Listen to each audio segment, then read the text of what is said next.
So people are, this is important. How do you get to this realization that people is the biggest part of this equation? I think it may be all related to my first responsibility and job that I was given. So I started as a salesperson. So I was given a territory, and in that sales in that territory was X. Okay. And then because I adopted methods, innovative methods to do business.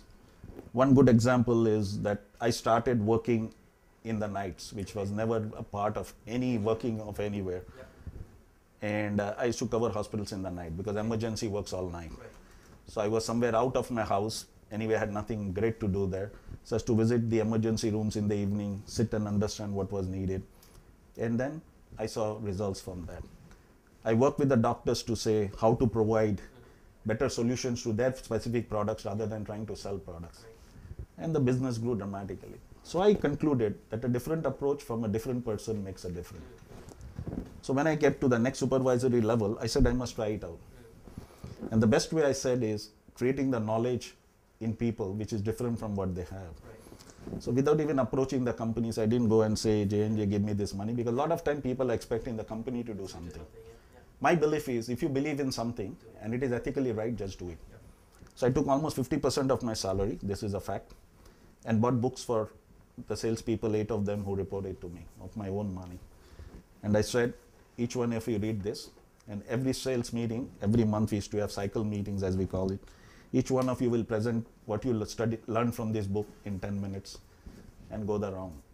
And obviously within first 12 months, my team was talking still F. Condick, Philip Kotler, and the likes of them, where other salespeople were talking about how to sell product. And the sales obviously improved dramatically. Okay?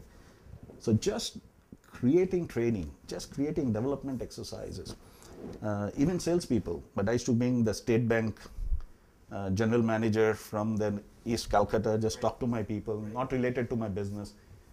Anybody who was at a senior level telling them what they believe is success made a difference. Okay? So I saw that it happening, and therefore I was very, very sure if you have the right people and train them, you're going to get extraordinary results. Okay? You've seen that yeah. And I kept scaling it up, a different plane. Yeah. So became region, became global. Said now, from district, finding best people to region to country, then finding in Asia Pacific, then global recruitment program, find the best Asian talent anywhere in the world, doesn't matter, and get them. So, you know, when you were company group chair in Johnson Johsnson, what was your biggest challenge? I think the biggest challenge in Asia always is finding the right talent, because to me, it's still, if there is a competitive edge you have for the next 20 years, and definitely in China for sure, I can guarantee you, it will be about finding the right talent. So I think the companies which find the right solution and can meet this challenge without complaining, oh, so much turnover, they have no loyalty, any salary more. I believe in the organizations we have created with the best of talent, the turnover is only 3%, because you created the environment for them to thrive, right? Find different challenges each year, every 3 years give a bigger responsibility, find a process for that and try to get that done. So I think that will remain the best challenge, biggest challenge, combined with finding the right market appropriate products, right? Fortune at the bottom of the pyramid, Prahlad. I think realizing that fortune at the bottom of the pyramid is the biggest challenge for all. Finding how to answer do that business in issue, yeah. How to answer that solution. Okay. So Okay. is nano the right answer? Probably just a minuscule part of this great 2.5 billion people in these two countries. Or even yeah. It's something I don't think we have figured out. Yeah. I think that's a significant challenge. Let me ask you a few pieces of advice. If I'm a college grad just starting out, coming out of school, what advice would you give me? I think the number one advice I would give is look for something which challenges you to the maximum. So it is not about company, it is not about compensation, it is about what is it that I will most enjoy doing? What is it that will utilize all the things that I have learned? What is it which will give me the scope to learn more and grow myself? So I mean, the first thing that you must look for is, please don't put a requirement of this is, compensation I want, this is the companies I want to select. Because there may be a company who might give you experience, right? So I think that is the first one I will say that very, very important for people. I think the number two aspect of this when they come out of it is Go in and look at strengths and multiply strengths first rather than looking at problem. I think the biggest problem youngsters face is, oh, this is wrong, this was not happening, this. If any company is doing well for more than 10 years, I'm just giving 10 as a number, can be even 5, there must be something good about the company. I think the ability they must develop as young leaders is, what is the thing that is making it work? And how do I scale up and multiply that first? Because that makes two things happen. It makes sure that success stories and best practices are multiplied. Number two, you don't get wrong messages in the company. When you come out from there and start, oh, this one, this, people don't like it because people within believe there's nobody anywhere working who's not believing he's doing his best.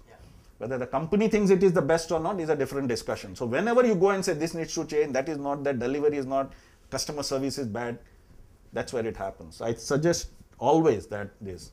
Third is get to know the customer.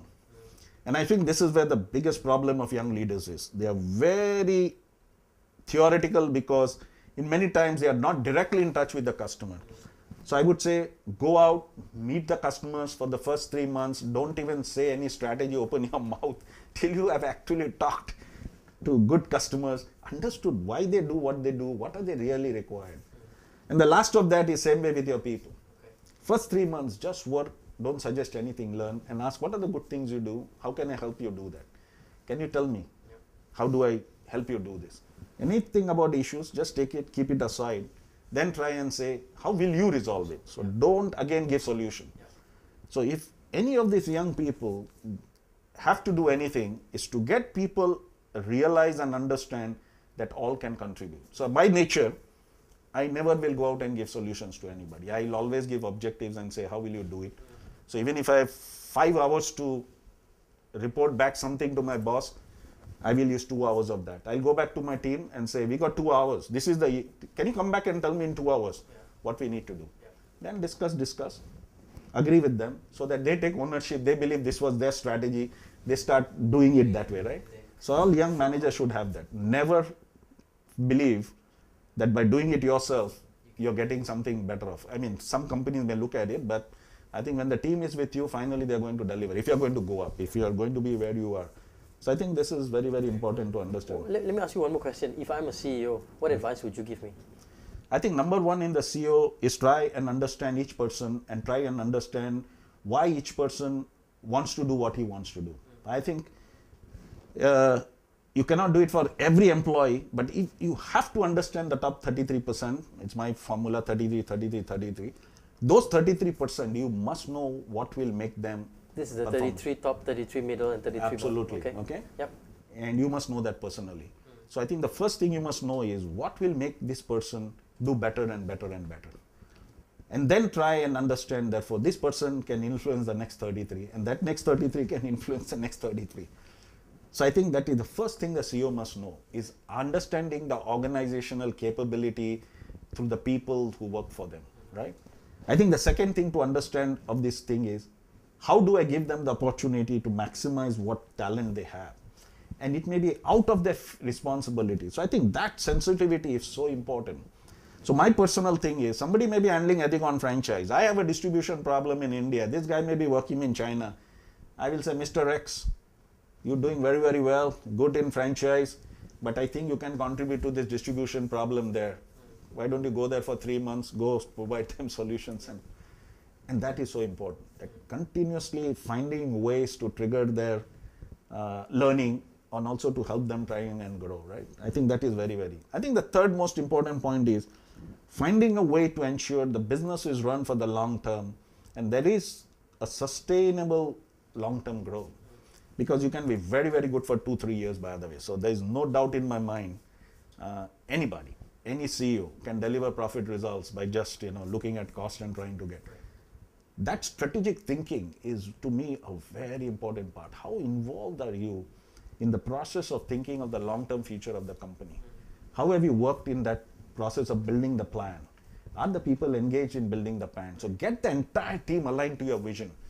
Without that, it is, to me, at least personally, I'm saying, very, very difficult. If the board thinks this is the strategy, and that's the level at which this is done, it is difficult. So my conflict always has been with even management gurus. I believe everybody in the organization has a strategic capability. Maximize that first. So when we built the plan for J&J Medical Asia Pacific, we had 180 people, including salespeople, who was involved in building the one-to-win plan. People said, you must be crazy. But to me, the fact that X percentage of all levels of people were involved was itself the greatest selling point to people, that some of your colleagues were involved in this, and they were truly involved. So it's not just as a study. So I think those are important. Make sure the people who work for you are motivated, charged up, and believe in where you're headed, and things will happen. Fantastic. Supratim Bose here on the Leaderonomics Show. Thank you so much for Pleasure. your time here. Pleasure. Really appreciate it. Take care. Thank you. We're here on the Leaderonomics Show with Supratim Bose.